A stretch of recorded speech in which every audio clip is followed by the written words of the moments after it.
कुष्ठ रोग छूने, साथ बैठने, बात करने से नहीं फैलता। शहीद दिवस पर सीएमओ ने दिया संदेश।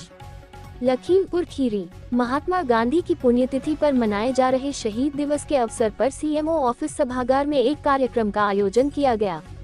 कार्यक्रम की शुरुआत 2 मिनट का मौन रखकर राष्ट्रपिता महात्मा गांधी को श्रद्धांजलि अर्पित करने से हुई। इसके बाद मुख्य चिकित्सा अधिकारी सीएमओ डॉक्टर संतोष गुप्ता सहित अन्य अधिकारियों और कर्मचारियों ने गांधी के चित्र पर माल्यार्पण कर पुष्प अर्पित किए। इस अवसर पर सीएमओ डॉक्टर संतोष गुप्ता ने कहा कि महात्मा गांधी सत्य, अहिंसा, समानता और मानव सेवा के प्रतीक थे।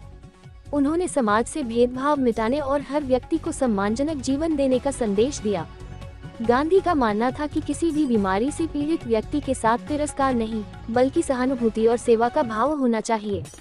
उनका बलिदान देशवासियों को सदैव एकता, करुणा और सामाजिक जिम्मेदारी का संदेश देता रहेगा। डॉक्टर गुप्ता ने बताया कि शहीद दिवस के अवसर पर राष्ट्रीय कुष्ठ उन्मूलन कार्यक्रम के अंतर्गत 30 जनवरी 2026 से 13 फरवरी 2026 तक जनपद में व्यापक जन जागरूकता अभियान चलाया जाएगा। अभियान का उद्देश्य लोगों को कुष्ठ रोग के प्रति जागरूक करना, भ्रांतियों को दूर करना और समय पर उपचार के लिए प्रेरित करना है। इस वर्ष कार्यक्रम का संदेश है कि जल्द इलाज, विकलांगता से बचाव तथा भेदभाव समाप्त कर गरिमा सुनिश्चित करें। उन्होंने बताया कि कुष्ठ रोग एक जीवाणुजनित बीमारी है और यह पूरी तरह से उपचार योग्य है। सरकारी स्वास्थ्य केंद्रों पर इसकी दवाएं MDT निःशुल्क उपलब्ध हैं।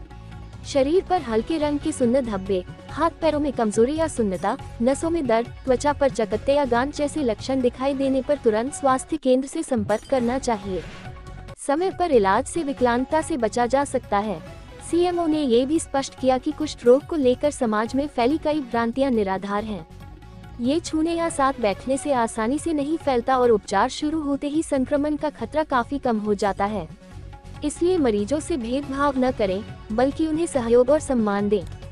जागरूकता अभियान के दौरान स्वास्थ्य टीमें गांव-गांव जाकर लोगों को रोग के लक्षण, बचाव और उपचार की जानकारी देंगी। इस दौरान जिलाधिकारी के निर्देश पर कुष्ठ रोग को लेकर स्वास्थ्य कर्मियों व आम जनमानस को जागरूक करने के उद्देश्य से एक प्रतिज्ञा दिलाई गई। इस दौरान कार्यक्रम के नोडल अधिकारी एसीएमओ डॉक्टर SP मिश्रा ने भी कुष्ठ रोग को लेकर विस्तार से जानकारी दी। कार्यक्रम में ACMO doctor RM Gupta, deputy CMO doctor Pramod Verma, deputy CMO doctor Dhaniram Bhargav, DMO Harishankar सहित DLC डॉक्टर हरिकृष्णा व अन्य अधिकारी और कर्मचारी मौजूद रहे। तुलाई की वजह से होता है। उसी तरह लेप्रोसी माइकोबैक्टीरियम लेप्री नाम के बैक्टीरिया से ये होता है। जो व्यक्ति ग्रसित होता है उसमें चूंकि नेजल म्यूकोसा को भी इफेक्ट करता है, तो ये ऐसा व्यक्ति जब बोलता है, छींकता है, बातचीत करता है तो ड्रॉपलेट्स निकलती हैं। कभी देखिएगा जब आप बोलते हैं, कोई कागज या हाथ सामने रख के देखिए तो बहुत छोटी छोटी ड्रॉपलेट्स निकलती है जो उस कागज पे या हाथ पे की सरफेस पे आ जाएंगी। उनके जरिए ये एक व्यक्ति से दूसरे व्यक्ति में फैलता है। और जब ये फैलता है, जब जिस व्यक्ति में ये जाता है उसमें नर्वस सिस्टम को प्रीडोमिनेटली इफेक्ट करता है और डिफॉर्मिटी भी कॉज करता है।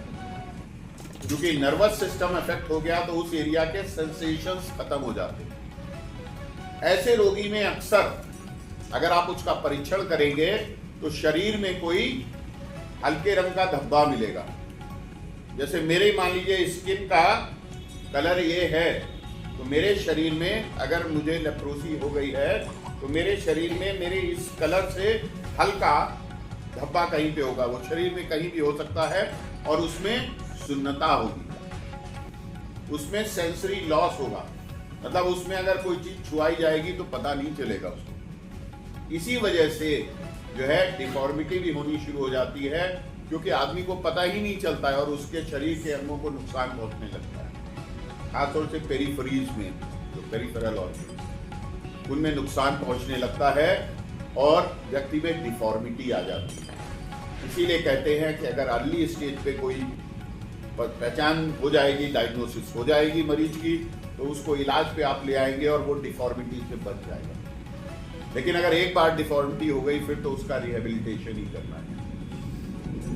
तो इसलिए समाज में जागरूकता उत्पन्न करनी है कि लोग डरे नहीं, घबराएं नहीं, किसी और भ्रम में नहीं रहें। जैसे और रोग होते हैं वैसे ये भी एक रोग है। ये किसी के कर्मों का फल नहीं है और इसको पूरी तरह से ठीक किया जा सकता है। जरूरत है प्रशिक्षित डॉक्टर की देखरेख में पूरा इलाज करने की। जैसे ट्यूबरकुलोसिस ठीक हो जाता है इलाज करने के बाद, वैसे ही लेप्रोसी भी पूरी तरह से ठीक हो जाता है। तो आइए हम सब लोग इस विषय में जागरूकता उत्पन्न करें अपने आसपास के क्षेत्रों में, अपने जानकार लोगों में। इसके साथ साथ जिलाधिकारी महोदया का भी इस अवसर पे एक संदेश प्राप्त हुआ है, जिसको हम सब लोग जो है, जिसको मैं रिक्वेस्ट करूंगा कि इसको पढ़ के सुनाया जाए आप सभी लोगों को। एक और विषय जिसमें कि उनका बहुत महत्वपूर्ण योगदान रहा है वो है कुष्ठ रोग के प्रति लड़ाई। तो आज से ही जनपद में कुष्ठ रोग अभियान की शुरुआत हो रही है एक पखवाड़े के लिए, जिसमें कुष्ठ के रोगियों को खोजने पे काम होगा और इसके साथ साथ भेदभाव, कुष्ठ रोगियों के प्रति होने वाले भेदभाव को मिटाने का भी काम होगा, जिस संबंध में जागरूकता उत्पन्न की जाएगी। कुष्ठ रोग एक ऐसी बीमारी है जिसके साथ बहुत सी भ्रांतियां जुड़ी हुई हैं। जैसे कुछ लोग इसको लेते हैं कि यह पूर्व के कर्मों का फल है, लाइलाज बीमारी है। इस तरह की बहुत सी भ्रांतियां इसके साथ जुड़ी हैं जो कि गलत है, पूर्णतः गलत है। आज उन्नत दवाओं की वजह से MDT टेक्निक के जरिए कुष्ठ रोग का पूरी तरह इलाज होता है। मरीज पूरी तरह स्वस्थ होता है और अपने परिवार के लिए, अपने समाज के लिए पूर्णतः स्वस्थ होकर पूरा योगदान कर सकता है। जरूरत है समय पे कुष्ठ के रोगियों को खोजने की और उन्हें इलाज पे लाने की। इसके साथ साथ किसी भी बीमारी से जब कोई व्यक्ति ग्रसित होता है तो उसे अपने परिवार की, अपने समाज की, अपने आसपास के लोगों की मदद की भी आवश्यकता होती है। तो इस बीमारी के साथ जो स्टिग्मा जुड़ा हुआ है, जो भ्रांतियां जुड़ी हुई हैं, आइए उनको मिलके, हम सब लोग मिलके उन भ्रांतियों को दूर करें, समाज में जागरूकता फैलाएं। कुष्ठ रोग पूरी तरह से साध्य है। ये एक बैक्टीरिया जनित रोग है जिसका पूरी तरह से इलाज संभव है और व्यक्ति पूर्णतः स्वस्थ होकर अपना एक स्वस्थ नागरिक की तरह जीवन यापन कर सकता है। धन्यवाद।